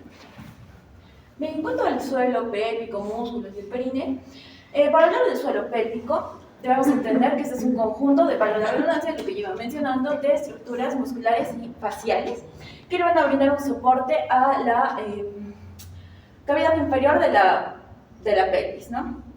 Ahora, para entender el suelo pélvico, lo que podemos hacer es imaginar un recipiente, donde la estructura ósea, que ya se va detallando en la exposición, va a constituir el canal del recipiente, un canal rígido, y el piso pélvico va a constituir la base de este recipiente. Pero cabe detallar que el suelo pélvico va a permitir el paso de la uretra, la vagina y el ano, que van a ser llamados los hiatos, ¿no? El hiato urogenital de la uretra y la vagina y el hiato rectal del ano. Ahora, es por eso que por la salida de estos hiatos se va a denominar el suelo pélvico y el perine como una base que va a ser de componente blando y dinámico, porque permite la distensión, ya sea, por ejemplo, de la vagina para el canal del parto o anal para la defecación, etc. Bien, ahora, inicialmente estábamos hablando de que la pelvis se debía ver como un rombo, ¿no? Para facilitar la explicación anatómica, lo que se hace es trazar una línea imaginaria entre ambas tuberosidades isquiáticas y se va a poder dividir en dos triángulos. Un triángulo anterior, que es el triángulo urogenital, y un triángulo posterior, que es el triángulo anal. Además, el triángulo urogenital, que es esa parte, de caudal acefálico o de superficial a profundo, también tiene dimensiones. La primera es el triángulo urogenital como tal, que básicamente tiene los genitales externos. La segunda parte de esta estructura es el diafragma urogenital, que tiene músculos un tanto más profundos, y la última parte es el diafragma pélvico, que tiene músculos aún más profundos. Siguiente.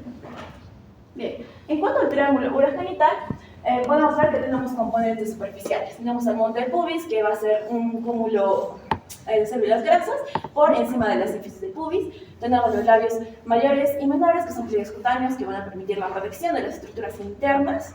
Tenemos el clítoris, que es una estructura eréctil altamente inervada y vascularizada.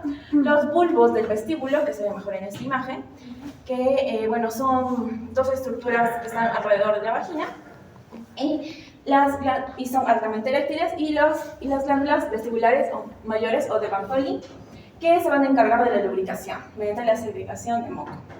En cuanto a las estructuras por capas, lo que tenemos que tener presente es que tenemos una delimitación, que es la membrana perineal, que nos va a permitir delimitar un espacio perineal superficial y un espacio perineal profundo. En cuanto al espacio perineal superficial, se tiene a los labios mayores, menores y al clítoris, y también a los músculos bulbo esponjoso y transverso superficial del perineo, y el isquio cavernoso, que se puede ver en la anterior imagen. ¿Puedes retroceder? Gracias. Bulbo esponjoso y isquio cavernoso. Bien, regresa, por favor. Como ya les iba diciendo, de la parte media de estas estructuras por capas tenemos la membrana perineal, que básicamente es una estructura facial que va a brindar soporte. Y también tenemos al espacio perineal profundo, donde se encuentra la uretra, la vagina y el diafragma urogenital, que es un conjunto de músculos que lleva adelantando también. Donde se encuentra el músculo esfínter de la uretra, el músculo compresor de la uretra, que básicamente va a apoyar la continencia urinaria, y el músculo transverso profundo del perineo. En cuanto al diafragma pélvico, este probablemente sea la parte más importante en cuanto a piso pélvico, suelo pélvico, ya que este es el que va a dar un mayor soporte. Además de que, como podemos evidenciar en la imagen, tiene una estructura bastante grande, ¿no? Mira, todo esto va a ser el músculo elevador del ano, y este es el músculo coccigio o esquiococigio. En cuanto al músculo elevador del ano, se lo va a denominar como una lámina muscular, que va a abarcar, que tiene una gran extensión en cuanto a la parte profunda del diafragma pélvico, que va a abarcar desde las paredes laterales de la pelvis hasta estructuras mediales y posteriores, ¿no? Que son el sacrococcigio y el ligamento anococcigio. Además tenemos fascículos que debemos describir. Según la literatura que yo he revisado, vamos a usar dos fascículos importantes para describir, que son el pubococcigio, el de aquí, y el iliococcigio. Pero también hay otras literaturas que lo van a dividir en iliococcigio, pubococcigio y puborectal. Bien, del pubococcigio se puede detallar que se origina en la región posterior del pubis y se dirige a posterior, ¿no?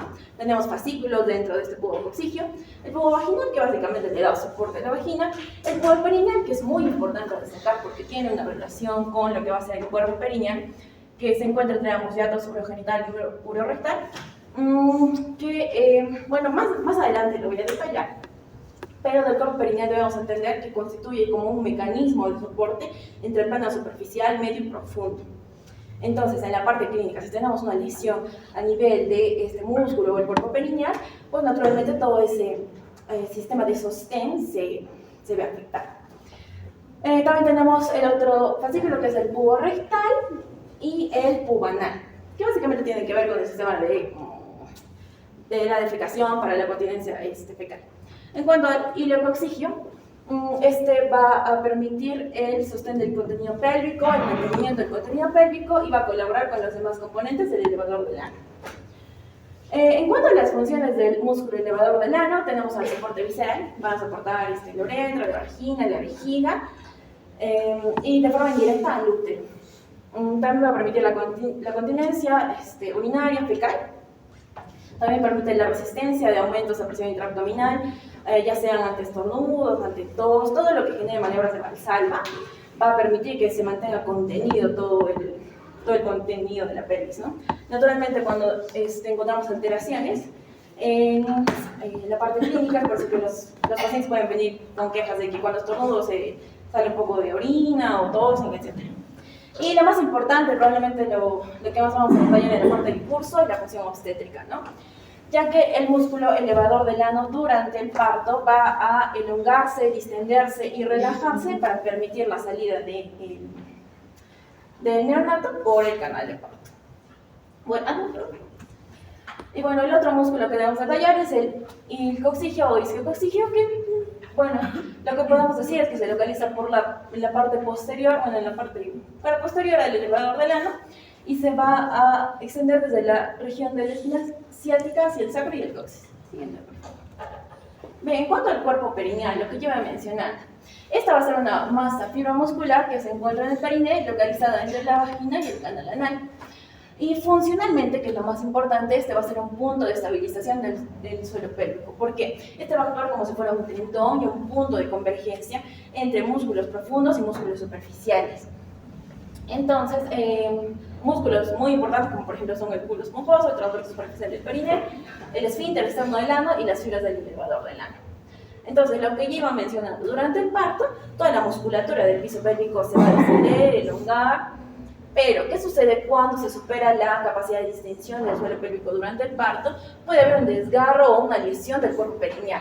Y como ya les iba mencionando, si esto participa en el sistema de sostén del piso pélvico y hay una lesión o un desgarro, podría comprometerse la función de este complejo. Entonces no estaríamos hablando solo de un desgarro, que son lesiones superficiales, sino estaríamos hablando de lesiones a nivel neuromuscular, donde habría incontinencia urinaria o incontinencia fecal. Siguiente. Entonces, bueno, ya lo iba mencionando, pero vamos a cuestionarnos qué es lo que va a suceder en el parto con el piso pélvico. Lo primero es que se va a distender el elevador del ano, estamos hablando de musculatura profunda. Lo segundo es que se va a aumentar la apertura del hiato urogenital, de la vagina, el canal de parto. Lo tercero es que se va a distender progresivamente la vagina. Lo cuarto es que la presentación de la cabeza del feto va a descender hacia el perine. Lo quinto es que el cuerpo del perineal se adelgaza y se distiende, pero aquí no estamos hablando de desgarros funcionales, todavía lo aguanta el cuerpo perineal. Como sexto paso sucede que se distienden los músculos perineales y como séptimo es que se produce el desprendimiento de la presión fetal. Esto es un caso normal, no un caso pasado. Siguiente, por favor. Ahora, bueno, ya estábamos hablando de lesiones del cuerpo perineal, ya lo he adelantado también, pero es importante que hablemos de cuáles son los grados en cuanto a las lesiones superficiales, ¿no? Los desgarros perineales. Tenemos un grado 1, que es una lesión recontra superficial, donde solo se va a lesionar la piel perineal y la mucosa vaginal. Aquí no existe una lesión importante de músculos perineales, por ende la resolución es rápida en realidad, ¿no? Clínicamente no va a afectar como estos. En un grado 2 ya tenemos lesión de músculos perineales, además de una lesión de piel perineal y mucosa vaginal. Aquí se lesiona el transverso superficial del bulbo esponjoso, pero no se afecta el esfínter anal. En el grado 3 tenemos una afectación del esfínter anal, que clínicamente incluso se puede diferenciar con afectación ya sea del esfínter anal externo o interno. Y del grado 4 tenemos una afectación mucho más profunda, clínicamente mucho más significativa, de piel, mucosa, músculos perineales, complejo esfinteriano anal, mucosa y pared rectal. Naturalmente aquí ya estamos hablando de que podrían quedar secuelas en el paciente, si es que sufre de este desgarro, y podría tener incontinencias fecales, urinarias. Bueno, entonces, para evitar estos desgarros en cuanto a lo que va a ser el parto, se puede indicar en algunos pacientes la episiotomía, ¿no? Que va a ser una incisión quirúrgica del perineo realizada durante el periodo expulsivo en situaciones seleccionadas. Entonces, ¿cuándo se va a indicar una episiotomía en el parto?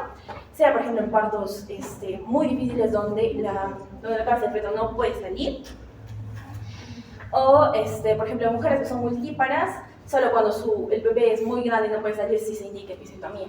También en casos donde hay riesgo para la vida fetal, como sea sufrimiento fetal o una distocia de hombros, entre otros.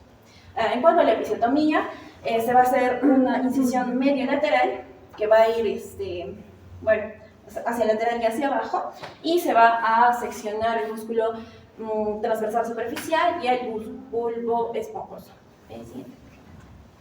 Bueno, también ya les iba mencionando eso, las lesiones del suelo pélvico, donde ya hemos hablado de que existen lesiones superficiales y profundas. Las superficiales del anterior y las profundas son estas, ¿no?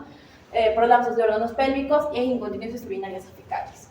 En cuanto al prolapso de órganos pélvicos, aquí lo que vamos a tener es que existe una lesión de todo el sistema musculofacial, hay una afectación de músculo profundo, centro perineal, músculos superficiales, y por ende todo este piso pélvico que se encargaba del soporte de las vísceras, de toda la base de la pelvis, va a perder esa capacidad y se va a ver un descenso de los órganos pélvicos, ¿no? O sea, inicialmente puede ser pared vaginal, anterior y vejiga, luego está el útero y la cúpula vaginal y la pared vaginal posterior.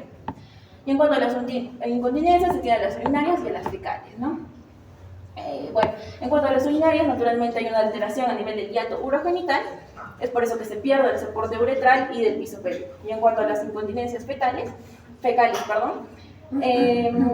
estas suceden cuando existe una lesión en el complejo esfinteriano anal, el pubo rectal o estructuras neuromusculares asociadas. Es lo que ya les había mencionado, ¿no? O en desgarros del grado 3 o grado 4.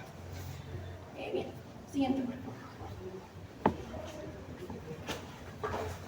Ya, continuando, vamos a hablar de lo que es la configuración interna, que vamos a empezar por el útero.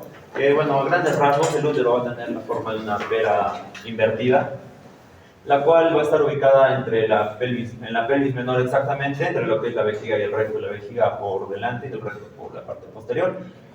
Y lateralmente vamos a tener a los ligamentos, el ligamento ancho, los anexos y los vasos que voy a hablar más adelante. Ahora bien, lo que es la pared uterina básicamente va a estar revestida, va a tener tres capas principalmente, lo que es el endometrio, el miometrio y la serosa.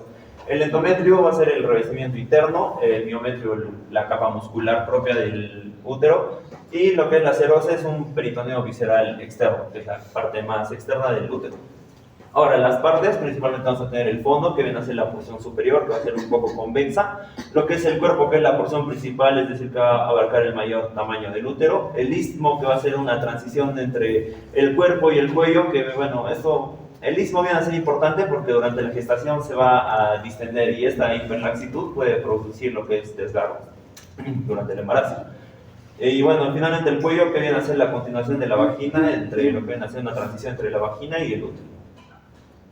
Ahora, los anexos que mencioné anteriormente, básicamente el ligamento ancho, que va a ser el primero que voy a tocar, que va a ser toda esta zona verde que se ve, la cual va a tener tres porciones también, que va a ser el mesometrio, que va a ser la más grande, que se ubicaría por debajo de lo que es el ovario y llegaría a ser lo que es el cuello uterino. Lo que es el mesovario, que transcurriría por lo que viene a ser el canal ovárico, y finalmente lo que es el mesosalpinx, que, bueno, que esto lo voy a mencionar más adelante, pero básicamente discurre por todo lo que es la trompa uterina, ¿ok?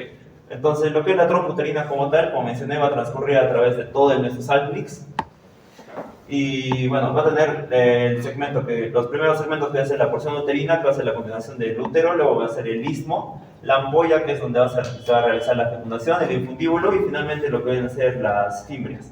Ahora, la principal función de la trompa uterina va a ser la captación y el transporte del ovocito hacia el útero.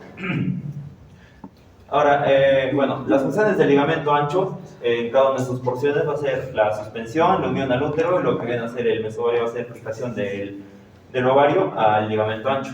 Y finalmente lo que va a contener lo que es el pedículo ovárico, por donde se va, que ven, bueno, al lado de lo que viene a ser el ligamento suspensorio del ovario, van a pasar lo que son los vasos y los nervios. Ya. Ahora la vulva que ya mencionó mi compañera, que viene a ser la configuración externa. Y también tenemos lo que es la vagina, que va a ser un conducto fibromuscular, tubular, hueco y distensible, el cual va a estar revestido por epitelio escamoso estratificado y va desde el cuello uterino en la porción superior hasta lo que es el vestíbulo en la porción inferior. Ahora, las relaciones de la vagina va a ser anteriormente la vejiga, la uretra y el espacio vesicovaginal, y posteriormente vamos a tener el fondo, el fondo del saco de Douglas y lo que es el recto. Y finalmente a nivel lateral vamos a tener el parametrio y los uréteres. Ahora, los espacios avasculares, estos sí vienen a ser de importancia quirúrgica básicamente porque son unos espacios anatómicos en los cuales cuando son como si en sí planos de disección, los cuales van a estar tan poco vascularizados, por los cuales podemos hacer cualquier referencia anatómica o quirúrgica en este nivel para causar poca lesión vascular. Estos vienen a ser el espacio retropúbico, que debe estar por encima de la vejiga, la fosa paravesical, el espacio vesicovaginal, el espacio rectovaginal y lo que es la fosa pararrectal junto con el espacio retrorectal. Ahora, la irrigación, básicamente, el útero está irrigado por lo que es la arteria uterina, que, bueno, básicamente todas las arterias de la pelvis menor van a estar originadas por la ilíaca interna, y el trayecto va a ser a través de lo que es el ligamento ancho que ya les mencioné anteriormente y va a llegar hacia el cuello uterino, por el cual va a ascender hacia el borde lateral del cuerpo y luego finalmente llega hacia el fondo. Ahora, el cruce ureteral va a ser un espacio, bueno, un punto como tal en el cual se va a cruzar el uréter junto con lo que es la arteria uterina. Esto es de importancia más quirúrgica que otra cosa.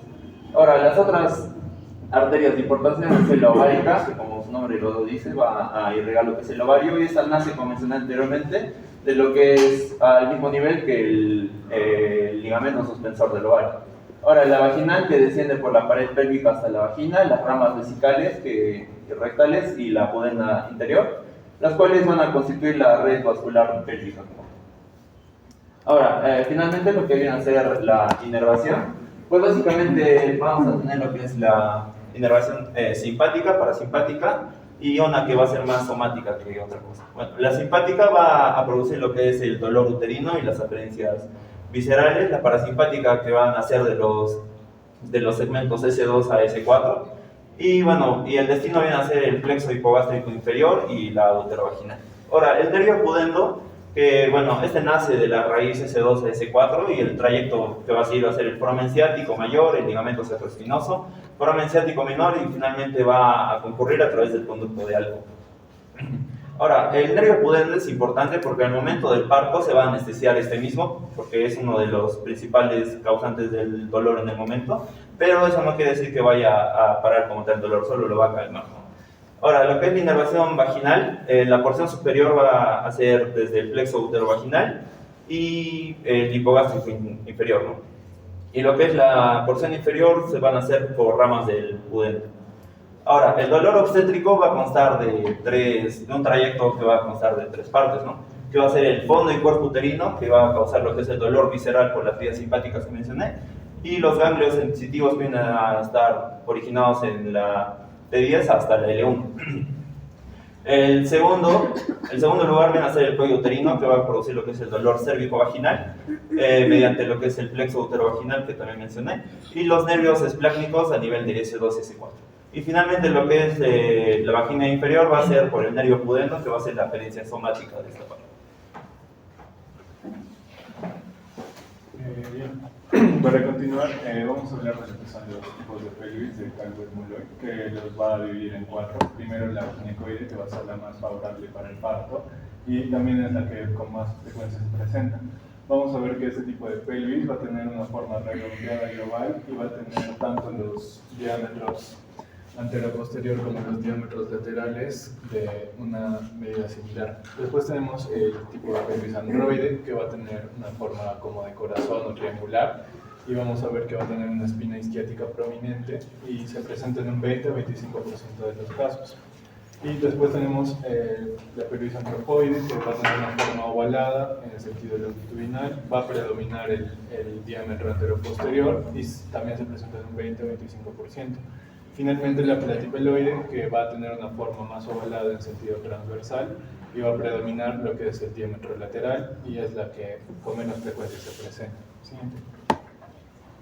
Bien, entonces habíamos dicho que la más favorable era la pelvis ginecoide, y esto es porque va a favorecer lo que es el descenso, la rotación y la salida de la cabeza fetal, debido a ciertas características, como que su estrecho superior va a ser, como dije, redondeado o ovalado transversalmente, y esto va a ofrecer un espacio más amplio para que la cabeza fetal pueda entrar en el encajamiento de la pelvis.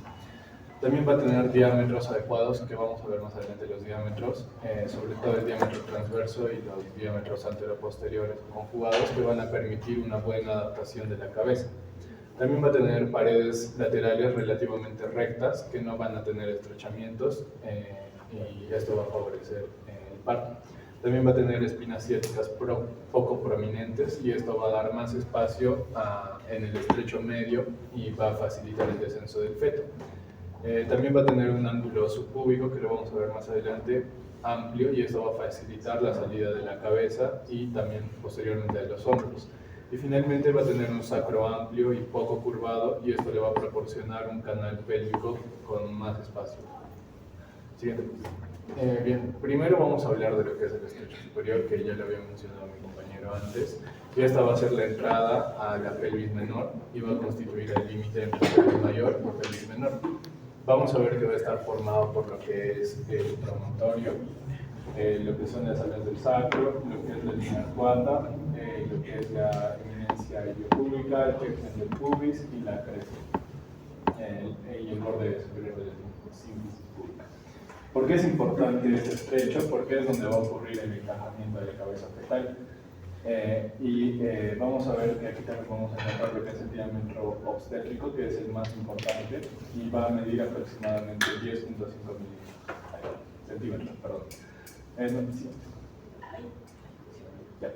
Después tenemos lo que es la excavación pélvica, que va a ser una porción central del canal del parto, que va a estar entre el estrecho superior que vimos y el estrecho medio, y sus paredes van a estar constituidas principalmente por lo que es la cara anterior del sacro y del coxis, las caras internas de los huesos pélvicos y la cara posterior de la sínfisis púbica. Esta excavación es importante porque va a permitir el descenso y la rotación de la cabeza fetal. Siguiente. Bueno, finalmente tenemos el estrecho inferior, que es la salida de la pelvis menor, que se simboliza como inferior, y va a constituir lo que es el último segmento en el canal del parto, y este va a estar delimitado por lo que es el borde inferior de la sínfisis del pubis, lo que son las ramas isquiopúbicas, las tuberosidades isquiáticas, los ligamentos tuberosos y el coxis. Este estrecho es importante porque va a ser atravesado por la cabeza y por los hombros durante la etapa de la expulsión fetal. Y vamos a ver que aquí también podemos encontrar el ángulo subpúbico que les había mencionado antes, que va a estar delimitado por lo que son las ramas isquiopúbicas y la sínfisis del pubis. Y este ángulo es importante porque mientras más amplio sea, va a facilitar más la salida fetal. Siguiente. Bien, ahora vamos a hablar sobre los diámetros obstétricos. El primero y el más importante va a ser el conjugado obstétrico, que vamos a encontrarlo en el estrecho superior de la pelvis, que va a medir aproximadamente 10.5 centímetros y va a determinar el espacio disponible para el encajamiento de la cabeza. Como vemos es este de rojo. Después tenemos el transverso máximo, que está acá de azul, que va a medir 3 centímetros y es el diámetro más amplio del estrecho superior de la pelvis. Después tenemos en el estrecho medio el diámetro interespinoso, que lo tenemos acá demostrado entre ambas espinas ciáticas, que va a ser como el diámetro más estrecho. Y después en el estrecho inferior vamos a tener el diámetro anteroposterior, que bueno, acá no lo vamos a poder ver porque este es un superior, pero va a medir aproximadamente 9.5 centímetros y vamos a ver que va a aumentar el diámetro con la retropulsión de la cruz. Bien. Bien, después vamos a ver lo que es la curva de Carus, que básicamente es la ruta o la curva del eje del canal del parto, es lo que va a determinar la dirección que debe seguir el feto durante el descenso, ¿no? Y vemos que empieza con el estrecho superior, la cavidad pélvica y el estrecho inferior. Siguiente. Y bueno, finalmente ya hablamos de esto, pero igual es importante mencionarlo, lo que son los planos de Hodge y las estaciones de Dippi, que bueno, los planos van a ser, ambos van a ser formas de valorar el descenso de la presentación fetal en relación a la pelvis materna. Las estaciones de Dippi van a empezar en 0 con las espinas ciáticas y bueno, van a ir con números como -1, -2 cuando está más arriba y +1, +2 cuando ya ha descendido. Entonces Hodge nos va a decir en qué plano está y Dippi nos va a decir cuánto ha descendido la cabeza respecto a las espinas ciáticas. Eso es todo. Gracias.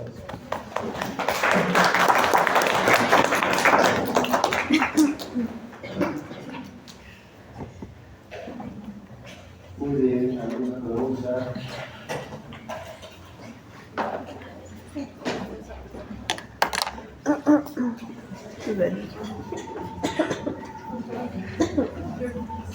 ¿Ninguna pregunta? Esas manchitas como de nada.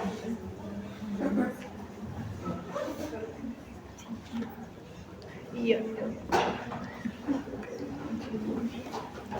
¿Hay internet? ¿Hay internet? No.